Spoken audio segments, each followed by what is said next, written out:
لكم مشاهدينا، اليوم حنا رحلتنا راح تكون في مهرجان سايتك للربيع. عدد من الزوار لازم ان اليوم حنا نشوف بالضبط وش الفعاليات اللي داخل. حياكم الله معنا.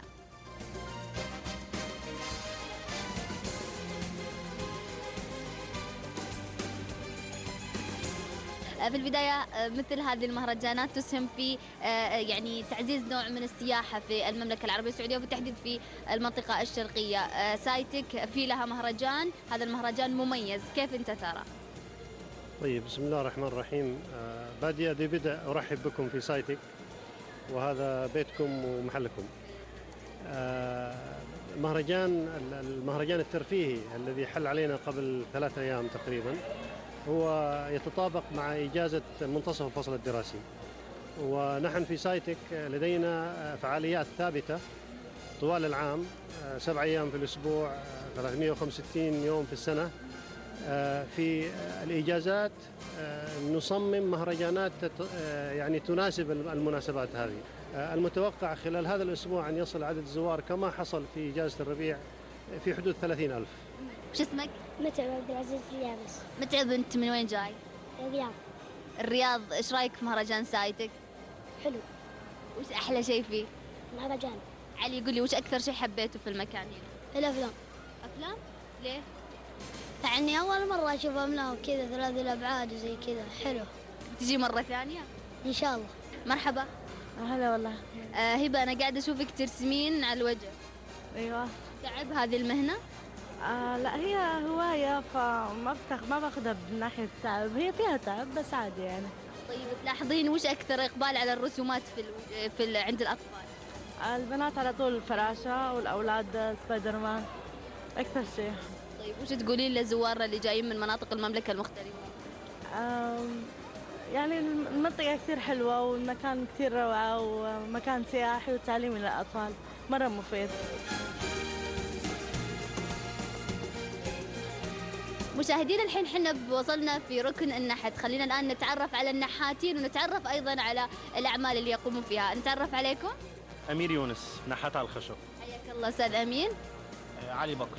علي بكر. حياك الله أستاذ أمين. بما أنك أنت الأقرب، قل لنا بالضبط أنت وش قاعد تسوي في هذا اللوحة؟ والله الآن نحن بننحت أسماء زي شجرة العيلة مثلا زوار سايتك كهدية من سايتك يعني، وبرضه بننحت أحيانا آيات قرآنية زي مثلا كده واتقوا يوما ترجعون فيه إلى الله. بننحت وبعد كده الأستاذ علي بيلونها، بيقوم بتلوين النحت يعني. أوكي، يعطيك العافية.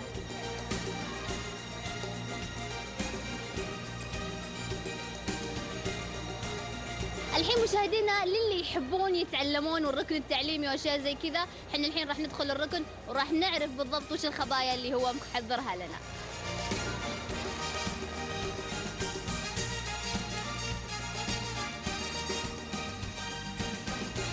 استاذ اماني، اول شيء احنا دخلنا الركن وقاعدين نشوف اشياء مره مميزه واطفال مره حلوين. خلينا نبدا اول شيء من البدايات. الركن وش يصير؟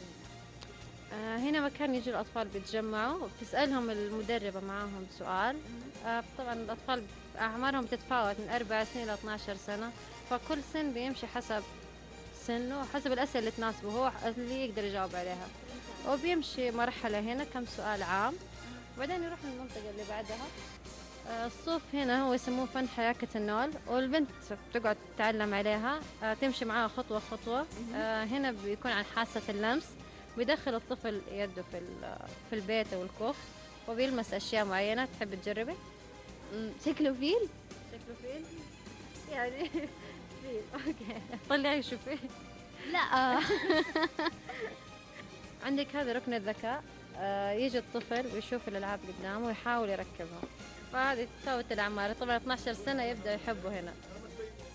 طيب أستاذ أماني، في النهاية وش اللي حابة أنت الكلمة اللي تقوليها لأن نسميهم النحلات والفراشات اللي الآن أشوفهم حولك الموجودين في هذا المكان وأيضا للزائرين فيه؟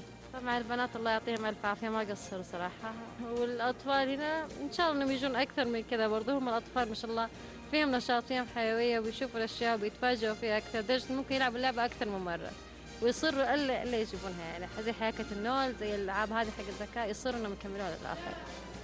حياكم الله في سايتك. يعطيك الف عافيه استاذ اماني، ودربك خضر ان شاء الله يكون ده. الله يسلمك يا هلا.